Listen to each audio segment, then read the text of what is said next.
Hi everyone, I'm Layla, compulsive eater. I weigh and measure 3 meals a day off the grey sheet. I write them down, I commit them to my sponsor. I eat what I say I'm going to eat, and I don't eat anything in between, no matter what. And abstinence is the most important thing in my life today. My abstinence date is the 25th of March 2020, and I just checked my little, gadget on my phone, and it's 651 days.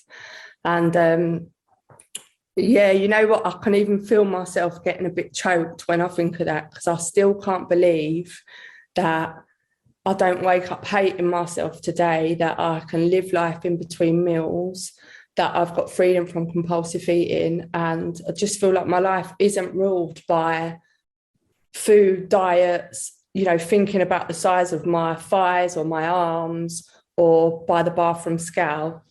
Um, so, what was life like? What happened and what is life like today?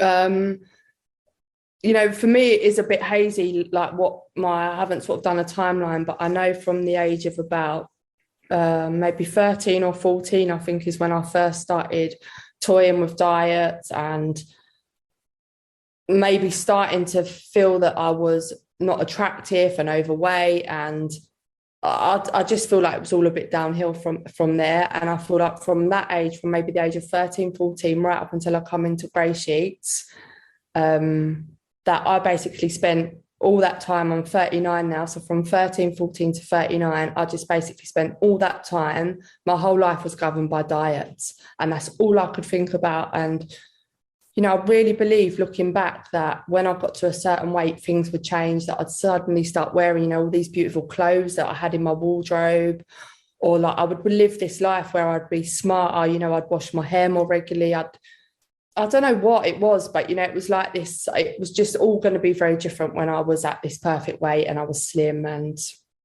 that never ever materialized. And the worst thing was, I look back at pictures of myself when I absolutely hated myself, thought I was repulsive, thought that if a man was to see me naked, I honestly believed that he would run away. I believed that. And, I look back at pictures of myself and I was in a slim, healthy body, really quite beautiful, but I absolutely hated myself. If I went swimming with my friends, I would wear shorts, like men's shorts, to cover up my thighs. Yeah, I missed loads of nights out going out when I was younger. I didn't want to go out and socialize because I just thought I was disgusting. I mean, this is the only way I really know how to explain it and describe it. And that's how it was. And before I come in, I could not stop eating. My binges, it's like maybe when I was in my early 20s, I felt like I wouldn't even describe it as some level of control, but I felt that maybe there was sections or portions of normality in my life where maybe I could eat quite similar to Grey Sheet. Maybe I could just about manage it for Monday to Friday, and then the weekend would be just a mad binge. But then as time went on, those binges would spill over, and it's like I just lost all sense of control. Not that I'm not even sure that I ever had any, but in the end, it was like every waking moment was about a diet. I'd go to bed absolutely hating myself, hoping and praying that tomorrow was going to be different. I would have bought everything that I needed, spent just ridiculous amounts of money over the years. I'd have all the stuff in, the food, the shakes, whatever it was, ready to go tomorrow. And as soon as I'd open my eyes in the morning, I'd be back binging again. I could never, ever stick to a diet. I think maybe once, and even that, it was a bit of a fluke. I think it was my first time ever at Weight Watchers. And yeah, I just spent years and years dieting, hating myself, and I feel like missing out on life essentially. I didn't have boyfriends. Anyway, all that stuff. So that's how it was for me. And like I went to Harley Street in London because I wanted, this lifted, arm lifted, thighs lifted. This was years ago. I was probably only in my early 20s. And then I got referred to, I think it was like a psychologist. I had all the books on body dysmorphia. The only books I ever read was about weight loss and overcoming binge eating and how many, diets. That's all I ever read and thought about. I'd done health farms, boot camps, and I'd be on the train home from these places after 7 days of complete juicing for 7 days, and I remember being on the train with this lady from the boot camp thinking like, I wish she hadn't got on the train with me because I just wanted to eat, but I felt like I couldn't while she was in my company. And then as soon as we parted our ways, all the money that I'd spent to stay in this place for 7 days, I was just within an hour, I'd be stuffing my face again. And anyway, where am I going? So that's what life was like. And then I come into recovery for drugs, basically cocaine. I'm coming up. Well, I don't know. I'm almost 3 years. At the end of January, God willing, it'd be 3 years. I haven't taken a line of cocaine, and then through that, my sponsor in CA had, unbeknown to me at the time, had a issue with food, and very soon after I come in recovery for drugs, I'd say within 6 months, it was so obvious to me that I had a problem with food, more obvious than it's ever been. Because I think before the whole drug thing happened, even though I'd spoken to my doctor a couple of times, I couldn't really describe it. I'd share with friends that I can't stop eating, and my friends would share back with me and say, I'm exactly the same. I can't stop eating, but to what extent, I don't know. I think I always knew that, I'd talk about making myself feel sick with food, and my friends would say, yeah, I ate this last night and I ate that. And I don't know, maybe I sort of just thought I was the same. I don't know, I can't explain it. But when I did put the drugs down, it's like I couldn't deny it any longer. It's like I just knew I was using food in the same way that I was using drugs. And that's when I started to ask for help. And, then I found out my sponsor was in another food program, and I went to that food program, and then I met people through that program who was in GreySheeters, and then I got to GreySheeters, and thank God I did. And for some reason in my head, I think it took me ages to get through the recovery. And I was thinking about this today, and really in the grand scheme of things, it took me probably about 6 months. And through that time, having probably quite a few day ones, I couldn't understand the concept that GreySheet wasn't a diet, even though everyone said to me, it's not a diet. It's like I had to experience it to really start to understand it doesn't feel anything like a diet today.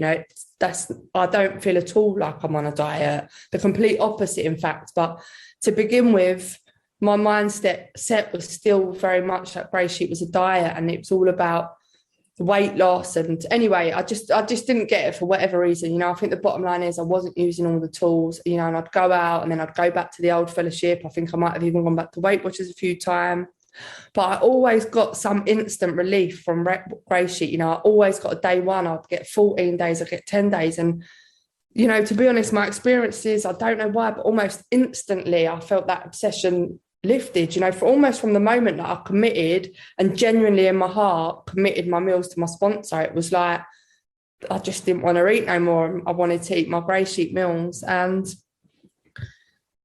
I don't know what happened, but well, maybe I do know what happened. Yeah, I went out a few times, come back, and then one day I just thought, I wanted to give it another go, and I give it another go, and that was on the 25th of March and 2020. And it's just one thing's led to another. I do think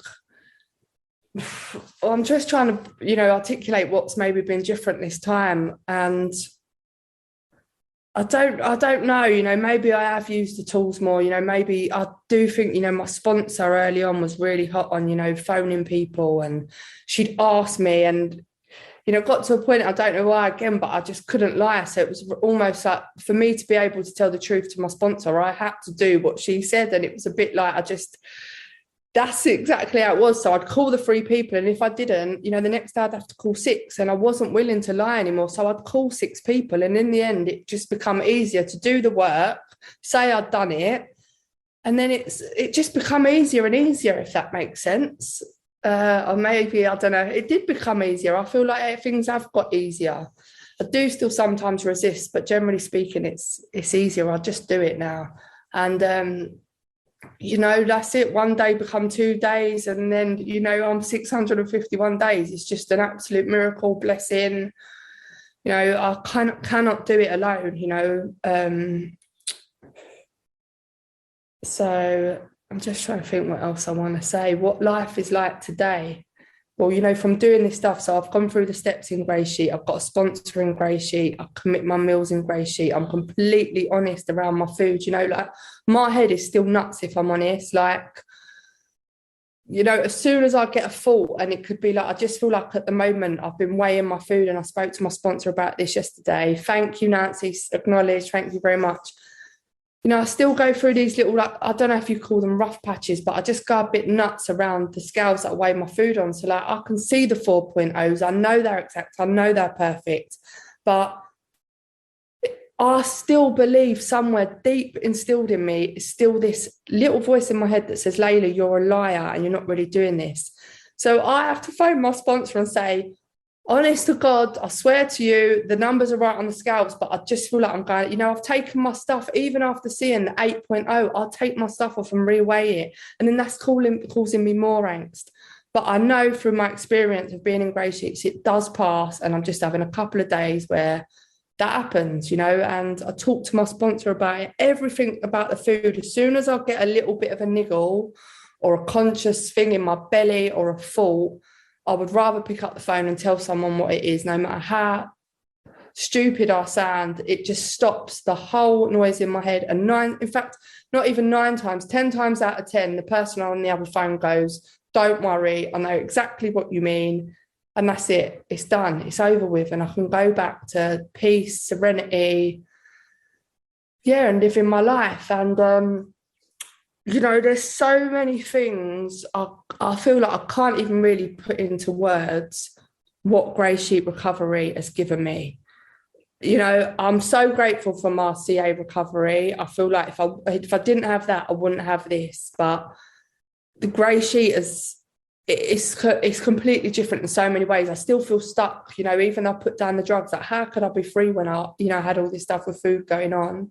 And my life today, you know, what I said earlier, the fact is that when I go to bed tonight, there's so many other beautiful things that I can think of, or I can try and not think of stuff now. You know, I can put my music on to help me sleep at night because I know that I want to sleep so I can have a good day tomorrow, because that's what helps protect my abstinence when I get a good night's sleep. You know, before I'd spend hours just thinking about this stuff. You know, when I open my eyes in the morning, you know, the first thing I don't even know. I probably think about my breakfast. I think how flat my belly feels. I think about how grateful I am to be waking up in the solution. You know, I look at the sky. I don't know, it sounds a bit nuts. That's just how my life is. You know, I still get fearful. I still get anxiety. I still can slip into depression. But life is a million times better than I think it's ever been to be. Yeah, it is. You know, and it's not perfect. You know, you know, my brother died in GreySheet. My brother died in August. I've started a new job. I feel like really since I've come into recovery, you know, my granddad died in drug recovery. It's almost like in so many ways, my life's been tipped upside down. But it's like God, my higher power, has somehow got me in the doors of recovery. You know, everyone's wrapped themselves around me. You know, I feel a lot of just like love, and I feel very held at times in recovery, you know. So it's like I feel like I've found my way to recovery, or God's put me in recovery exactly when I need it, because, you know, in a way it's like I'm almost now is when I feel like I'm actually going through some of the most challenging times. But having said that, you know, my biggest no matter what, and I'd maybe just end on this, you know, is even despite saying these things, you know what, my experience around no matter what's, they're always about food. They're always about food, you know. They're almost like when I weigh something, or when I've done something 3 times and it don't work, or it's gone over and I've got to throw it away or pick up the phone, there when I start getting like, and I think they're my no matter what's. But thank God, you know, there's a million reasons not to eat today. And thanks, Nancy. Yeah, and I'll leave it there. I'm done. Thank you very much.